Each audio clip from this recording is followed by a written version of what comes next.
An open organ pipe having fundamental frequency n is in unison with a vibrating string. Okay, तर या ठिकाणी open pipe दिलेला आहे. Okay, आणि त्याची फ्रिक्वेन्सी n इतकी दिली फंडामेंटल. तर आपण हा ओपन पाईप घेतला, त्याची लेंथ किती आहे तर l एवढी दिलेली आहे. तर ओपन एंडला अँटी नोड तयार होईल आणि मध्ये नोड तयार होईल. आणि दोन अँटी नोडमधलं जे डिस्टन्स असतं ते असतं लॅम्बडा डिवायडेड बाय 2. मग l is equal to lambda divided by 2. आता या केसमध्ये l आहे तुमचा लॅम्बडा डिवायडेड बाय 2. मग याच्यावरून आपल्याला लॅम्बडा भेटून जाईल आणि लॅम्बडा इज इक्वल टू काय भेटणार तर 2l. आता आपल्याकडे एक फॉर्म्युला आहे कशाचा, स्पीडचा.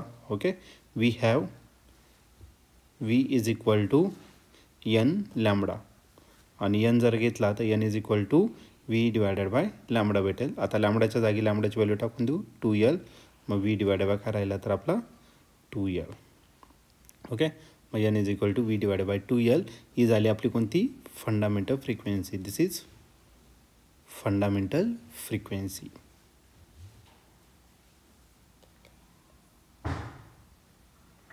Fundamental frequency.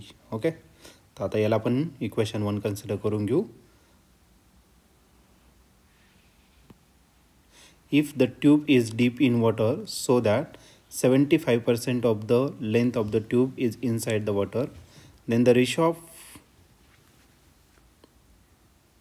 ओके, तर या केसमध्ये आपल्याला 75% जे ट्यूब आहे ती कशामध्ये डीप करायचं, वॉटरमध्ये डीप करायचं. 75% जर डीप असेल तर रिमेनिंग किती असणार तर 25%. तर हा 75% झाला तुमचं वॉटर, मग 25% विदाऊट वॉटर झाला. म्हणजे आता पाईप कसा आहे तर पाईप आपला आता क्लोज आहे, एका बाजूने क्लोज असणार.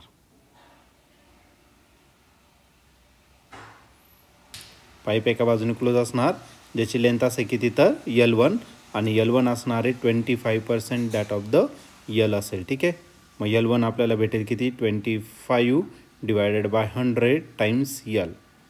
ओके, तर 25च्या टेबलमध्ये 100 आहे, 25 4 किती 100, म्हणजे L1 किती भेटणार तर आपल्याला L डिवायडेड बाय 4 एवढं आपल्याला भेटेल. ओके, मग 1/4 टाइम्स L एवढं तुमची लेंथ झाली.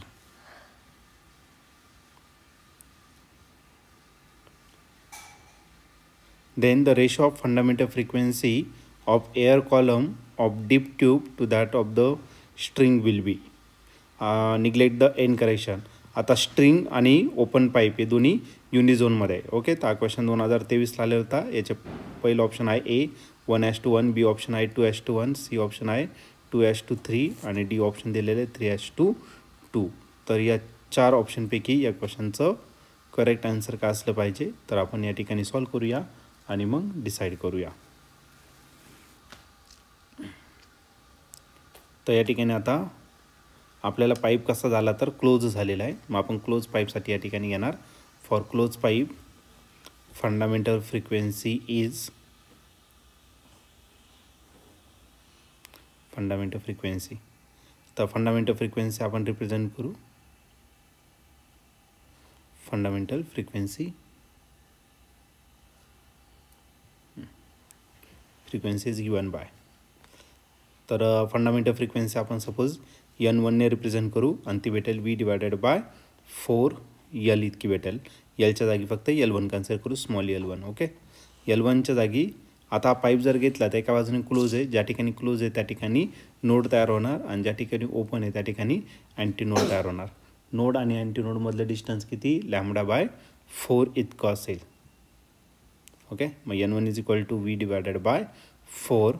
L1च्या जागी टाकणार आहे 1/4l इतकं आपण पुट करून टाकू. ठीक आहे, तर त्या ठिकाणी पुट करा 1/4l एवढं. 4 काय होणार या ठिकाणी कॅन्सल.